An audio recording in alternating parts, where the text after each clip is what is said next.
তাহলে আমরা যৌন জননে মানে সেক্সুয়াল রিপ্রোডাকশনে কি পড়ে নিয়েছি? ফিমেল অর্গান পড়েছি। এবার পড়বো আমরা কি? মেল অর্গান পড়বো। ঠিক আছে, মেল অর্গানটা কিরকম দেখতে তার সময় একটা বেসিক আইডিয়া করে নিই। আমরা এবার পড়বো মেল অর্গানটা পড়বো। দেখ মেল অর্গানটা পড়বো, দেখবি মেল অর্গানটা দুরকম ভাবে থাকে।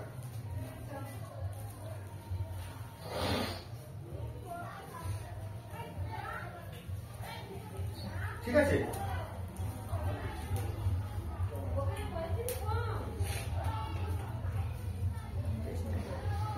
এটাকে কি বলবো? টেস্টিস। কি বলবো? টেস্টিস। টেস্টিস, এটা কি বলবো? টেস্টিস। টেস্টিসের বাইরে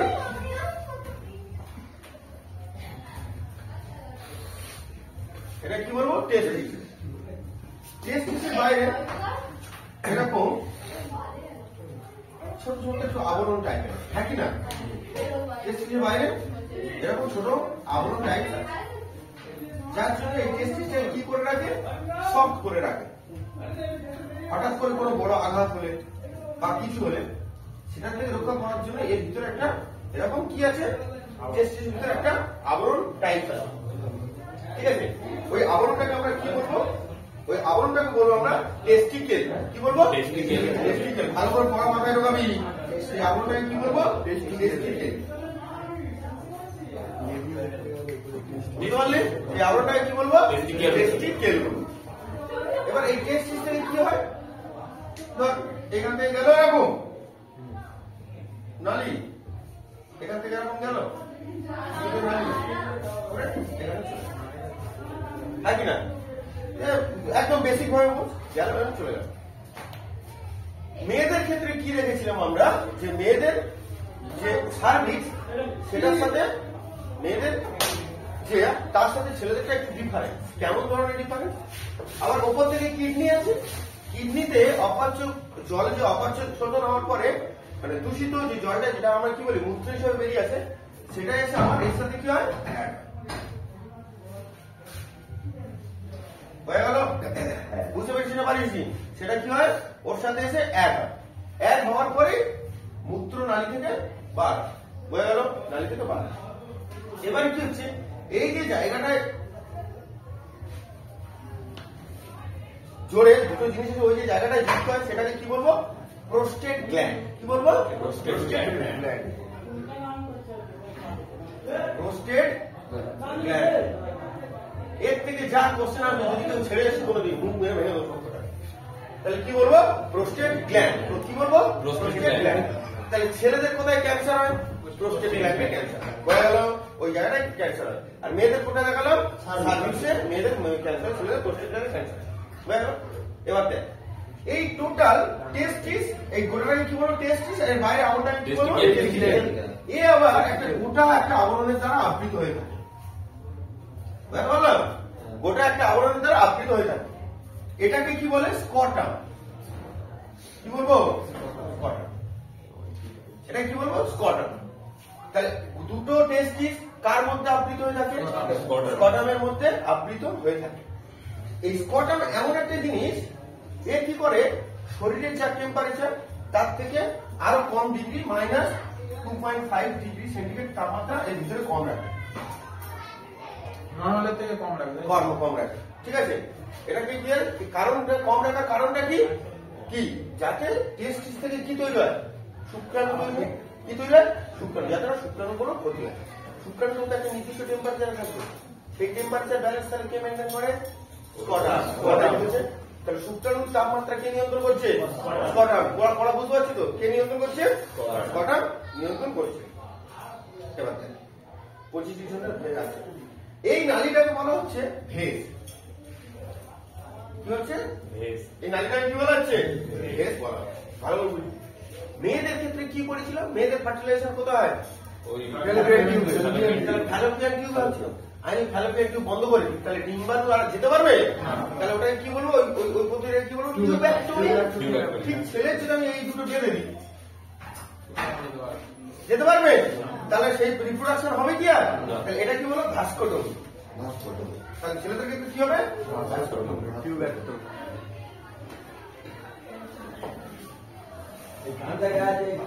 মাথায় ঢুকছে? ইয়েস আর নো? পড়াশোনা ঢুকেছে মাথায়? তাহলে ছেলেদের ক্ষেত্রে যেটা হচ্ছে সেটা হচ্ছে কি ভাস্করমি, মেয়েদের ক্ষেত্রে কি হচ্ছে টিউব্যাক্টমি বলা। আচ্ছা, এখান থেকে তাহলে কি বেরোয়? তাহলে টেস্টিসে কি তৈরি হচ্ছে? স্পার্ম। ভালো বলবি কি বেরোচ্ছে? স্পার্ম। এই স্পার্মটাই যখন আমাদের শরীরের বাইরে চলে আসে তখন তাকে বলবো সিমেন। কি বলবো?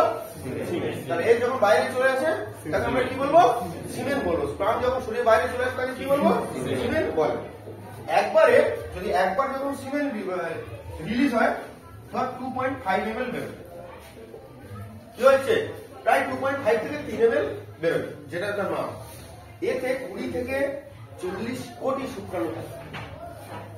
এতে কত থাকে বল? 20 সিআর থেকে 40 সিআর। বুঝতে পেরেছিস? একবার যখন স্পার্ম দেহের বাইরে আমাদের পুরুষদের আসে তাতে কতগুলো বেরোয়? 20 থেকে 40 কোটি স্পার্ম থাকে। বুঝতে পেরেছিস? আচ্ছা, এই টেস্টিসেই কি তৈরি হয়? যে হরমোনটা তৈরি হয় তার নাম কি? টেস্টোস্টেরন। মেয়েদের ক্ষেত্রে কি বল? টেস্টোস্টেরন। তাহলে স্পার্ম তৈরি করতে কোন হরমোন কাজে লাগে? ডিম্বাণু তৈরি করতে কোন হরমোন? ক্লিয়ার? তাহলে স্পার্ম তৈরি করতে কোন হরমোন? ডিম্বাণু তৈরি করতে ইস্ট্রোজেন হরমোন কাজে লাগে। তাহলে স্পার্মটা যখন শরীরের বাইরে আসে কি হয়? সিমেন। সিমেনে যদি বেরোয় 2.5 ml থেকে প্রায় 3 ml এর মধ্যে কি হয়? রিলিজ হয়। রিলিজ হলে কত থাকে? 20 থেকে 40 কোটি থাকে। এবারে খুব ইন্টারেস্টিং একটা জিনিস দেখো, তাহলে এইটুকু সম্বন্ধে মোটামুটি আইডিয়া তো? এর বেশ ভেবে বলে বলতে হবে। টেস্টিসের আবরণকে কি বলে? গোটাটা কার মধ্যে থাকে? স্পার্মের মধ্যে থাকে। এবারে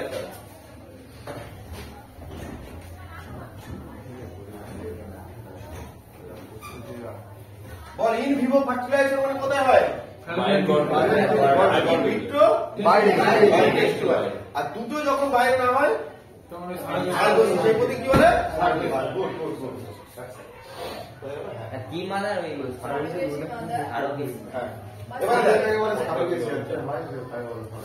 আমাদের যখন স্পার্ম রিলিজ হয় এরকম টাইপ, তাই তো? আবার এরকম টাইপ হয়।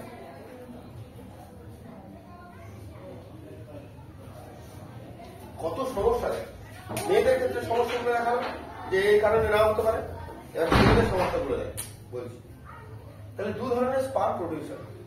তাহলে এক ধরনের লেজ বড় মানে আছে, আর এক ধরনের লেজ ছোট মানে নেই। বলতে পারি যার লেজ বড় তার আছে মাইটোকন্ড্রিয়া। মাইটোকন্ড্রিয়া কি বললাম? যার লেজ বড় সে আছে কি? যার মাইটোকন্ড্রিয়া। আর যার লেজ ছোট তার মাইটোকন্ড্রিয়া নেই। তার মাইটোকন্ড্রিয়া নেই। তাহলে যার লেজ বড় তার মাইটোকন্ড্রিয়া আছে, আর যার লেজ নেই তার মাইটোকন্ড্রিয়া নেই। যার মাইটোকন্ড্রিয়া নেই, আমাদের মাইটোকন্ড্রিয়া পড়া হয়ে গেছে, সে শক্তি প্রডিউস করতে পারবে না। তাহলে এ ফার্টিলাইজেশন করতে পারবে না। ও সেই এই যে সিস্টেমটা পড়েছিলাম এইখানে, এখান থেকে স্পার্ম রিলিজ হওয়ার পরে স্পার্ম যায়। তাহলে যখন স্পার্ম এখানে আছে, ধর স্পার্ম এখানে রিলিজ হলো, তাই তো? তাহলে স্পার্ম রিলিজ হওয়ার পরে ও কি ওভাবের সঙ্গে দেখা করতে যাবে ফার্টিলাইজেশন করার জন্য। তাহলে যদি এর ল্যাগ না থাকে ও যেতে পারবে না, ওখানেই শেষ। তাহলে এই প্রবলেমটা সমস্যাটা কার জন্য হয়? ছেলেদের জন্য হয়, যার স্পার্মের ক্ষেত্রে মাইটোকন্ড্রিয়া আছে। তাহলে এর মাইটোকন্ড্রিয়া যার লেজ বেশি তার কি আছে? মাইটোকন্ড্রিয়া আছে। মাইটোকন্ড্রিয়া মানে সে কি তৈরি করতে পারবে? শক্তি তৈরি করতে পারবে। তারপর এ তখন গিয়ে ফার্টিলাইজ করতে পারবে। আর যার মাইটোকন্ড্রিয়া নেই মানে লেজ নেই, সেই গিয়ে ফার্টিলাইজ কি করতে হবে? করতে পারবে না। হয়ে গেল? এটা হচ্ছে ছেলেদের ক্ষেত্রে হয়। এই আবার কি হয়? এই যে স্পার্ম, এর আবার ভয় আছে, একটা ধাতু থেকে খুব ভয়। সেই ধাতুটার নাম হচ্ছে তামা। এ থেকে কি হয়? তামা। হঠাৎ করে মেয়েদের এই এতে ফ্যালোপিয়ান টিউবে ওভারিতে যদি তামা দিয়ে দেওয়া হয়, ও আর ফার্টিলাইজ করতে পারবে না। বোঝা গেল? তাহলে ফার্টিলাইজার বন্ধ করার দুটো পদ্ধতি কি জানি? মেয়েদের ক্ষেত্রে টিউব্যাক্টমি, ছেলেদের ক্ষেত্রে ভাস্কোটমি। আর এটা কি তামার ধাতু দেওয়া হয়। বোঝা গেল? কি বললাম? তামার সংস্পর্শ হলে নষ্ট হয়ে যায়। ঠিক আছে? রিপ্রোডাকশন করতে হবে আর বেশি করবো না। এবার ছোট ছোট করবো, ঠিক আছে? দেখ বলো একটু বুঝতে পারছিস? তাহলে আমার সংস্পর্শে এলে আর কি হয়? এ করতে পারবে না, আমার সংস্পর্শে এলে আর করতে পারবে না। ফ্যালোপিয়ান টিউবে যখন ফ্যালোপিয়ান টিউবের মধ্যে যখন এই মাইটোকন্ড্রিয়ার শুদ্ধ একটা স্পার্ম যায়, কয়েক কোটি যায়, তার মধ্যে যখন একটা স্পার্ম যায় বা স্পার্ম যে থাকে ওর বেঁচে থাকার ক্ষমতা হচ্ছে 72 ঘন্টা। 72 ঘন্টা। তাহলে স্পার্ম বেঁচে থাকে কত ঘন্টা? 72 ঘন্টা বেঁচে থাকে। ভালো করে বুঝ। এই জন্যই দেখবি এই টাইমের মধ্যে যদি এখানে স্পার্ম থাকে তাহলে সেটা নষ্ট করার জন্য অনেক মেডিসিন বাইরে কিনতে হয়, ঠিক আছে? বোঝা গেল? তাহলে কি বলে যে 72 ঘন্টার মধ্যে যদি এটা হয় তাহলে ফার্টিলাইজ করে দিতে পারবে, স্পার্মটাকে নষ্ট করে দিতে পারবে। জিনিসটা বুঝতে পারছিস? আচ্ছা, আমি কি দেখলাম, ওভাম প্রচুর তৈরি হয়েছে ডিমের মতো, ছোট ছোট ডিমের মতো। ওগুলোকে হয়তো আমরা খালি চোখে ডিমের মতো দেখতে পাচ্ছি না, কিন্তু ওটা কি ওভাম মানে তার ডিম।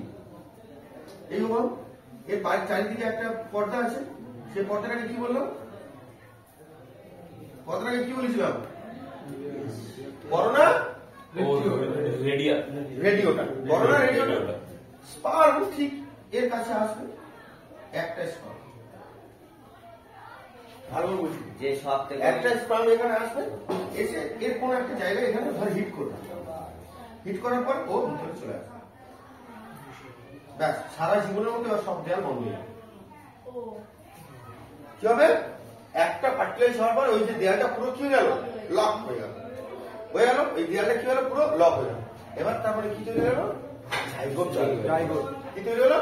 জাইগোট তৈরি হলো। অনেক অনেক সময় টুইনস হয়, জোড়া বেবি হয়। ভালো করে বুঝবি, জোড়া বাচ্চা হয়। দেখবি অনেক জোড়া বেবিতে দুজনের মুখ এক দেখতে, আবার অনেক দেখবি দুজনের মুখ আলাদা দেখতে, তারাও জোড়া কিন্তু। এই জিনিসটা ক্লিয়ার করিস? কোনো কারণে এই এত ভালো করে বুঝবি, এই জাইগোটটা তৈরি হওয়ার পরে যদি এই জাইগোটটা দুটো ভাগে ভাগ হয়ে যায়, ভালো বুঝবি কি বললাম? দুটো ভাগে ভাগ হয়ে যায়, তাহলে জাইগোট তৈরি হওয়ার পরে যদি দুটো ভাগে ভাগ হয়, তার মানে এদের ক্যারেক্টার একই, এদের একই দেখতে হবে। মাথায় ঢুকেছে? যখন জাইগোট তৈরি হয়ে গেল তারপরে যখন আলাদা হয়ে যাবে, তাহলে দুজনের একই ক্যারেক্টার তো, হ্যাঁ কি না? আমি আর তুই আমাকে রুটি খেতে দিয়েছিস পাউরুটি, তুই তোর পাউরুটিটা ছেড়ে হাফ দিয়েছিস, তাহলে তুই যা বৈশিষ্ট্য পাউরুটি খাচ্ছিস আমিও তো সেই একই খাচ্ছি, হ্যাঁ কি না? আমি যদি দুটো আলাদা কোম্পানি কিনি স্বাদ এক হবে? তাহলে বুঝা যাবে না? তাহলে জাইগোট তৈরি হওয়ার পরে যদি দুটো আলাদা হয়ে যায় তখন কি হবে? সেম টুইনস, মানে একই দেখতে হবে। আর যদি ভুল করে দুটো জাইগোট তৈরি হয়ে যায়, ভালো দুটো স্পার্ম, এটাও জাইগোট, সরি এটাও ওভাম, এটাও ওভাম, হ্যাঁ কি না? ভুল করে যদি এটা কি দুটো আলাদা আলাদা জাইগোট, এটা আলাদা হয়ে দুটো হয়েছে আর এটা দুটো আলাদা তৈরি হয়েছে, এদের কি করতে হবে? এদের দেখতে আলাদা। মাথায় ঢুকেছে? ভুল করে যদি দুটো জাইগোট তৈরি হয়ে যায়, কি বললাম? দুটো জাইগোট তৈরি হয়ে যায় তখন কি হবে? জুড়ুয়া হবে, কিন্তু তাদের আলাদা দেখতে হবে। বোঝা গেল? আর যদি জাইগোট হওয়ার পরে আলাদা হয়ে যায় তাহলে কি একই রকম দেখতে হবে। বোঝা গেল? এই টুইনসের দুটো নিয়ম ফলো করে বুঝতে পারলি? টুইনসের নিয়ম বুঝতে পারছিস তো? এবার দেখ আরেকটা জিনিস বলে দিচ্ছি।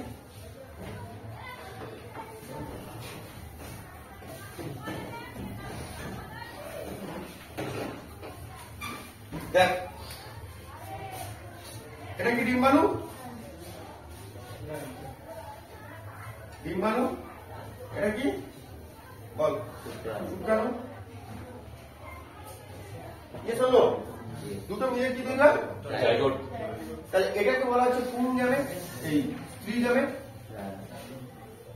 এটাকে বলে পুং গ্যামেট। বোঝা গেল? তাহলে দুটো গ্যামেট আলাদা, স্ত্রীদের স্ত্রী গ্যামেট, পুরুষদের পুরুষ গ্যামেট। তাহলে এই গ্যামেট বলতে তাহলে অ্যাকচুয়াল কাকে বোঝাচ্ছে?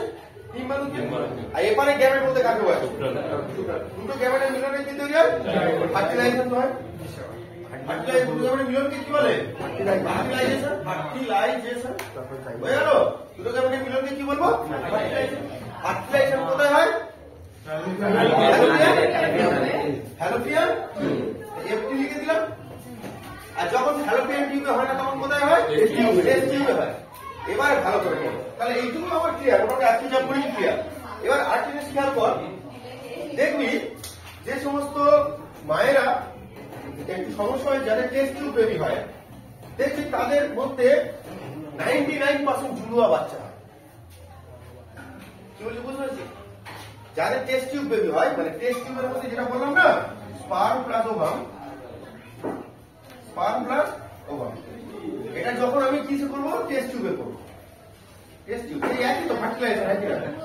যখন আমি টেস্ট টিউবে করবো, বাইরে করবো, তখন কি হবে দেখবি এদের ক্ষেত্রে, মানে এটা যে সমস্ত মায়েদের করা হয় এদের ক্ষেত্রে বেশিরভাগই কি হয়, টুইনস হয়। বলতো কেন টুইনস হয়? কেন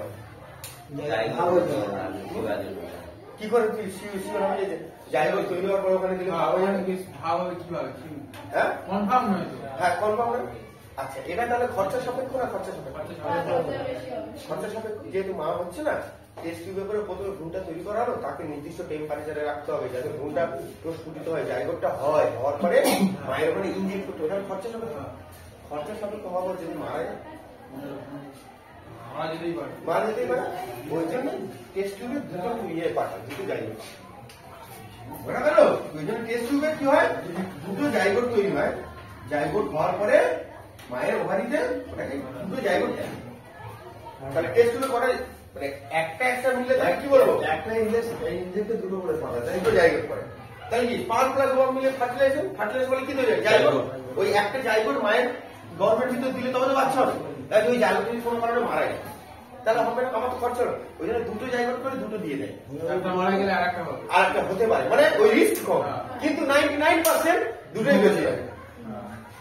হয়ে গেল কি সুন্দর জিনিস, 99% কি হয়, দুটোই বেঁচে যায়। কেউ চাইবে যে আমি খরচা করে আমি মরে যাই, সেই রিস্ক নিয়ে দুটো নেয়।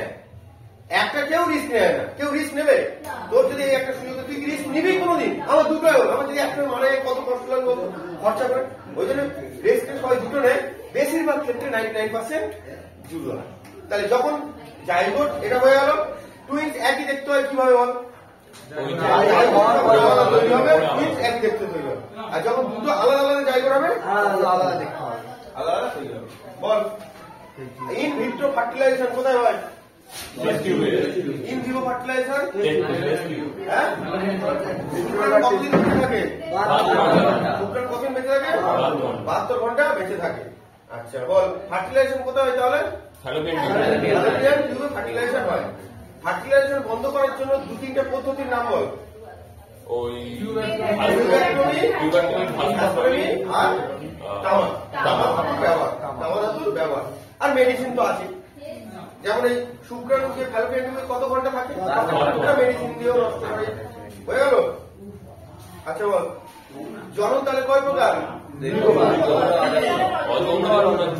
অযৌন জননের ভাগ করা বল। 4টে ভাগ।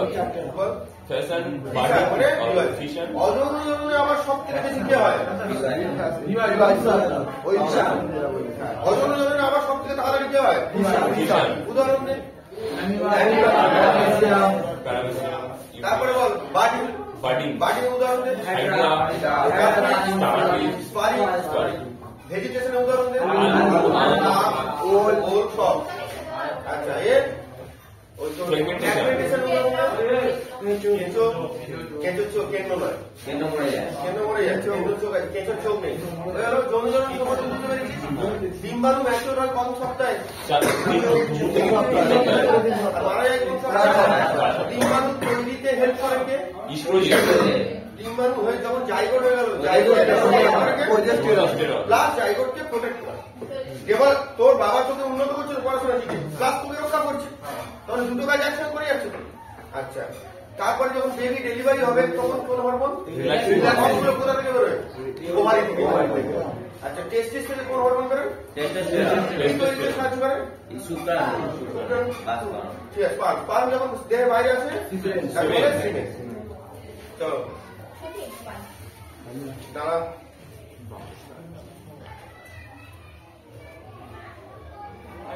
সালবসি ঠিক আছে।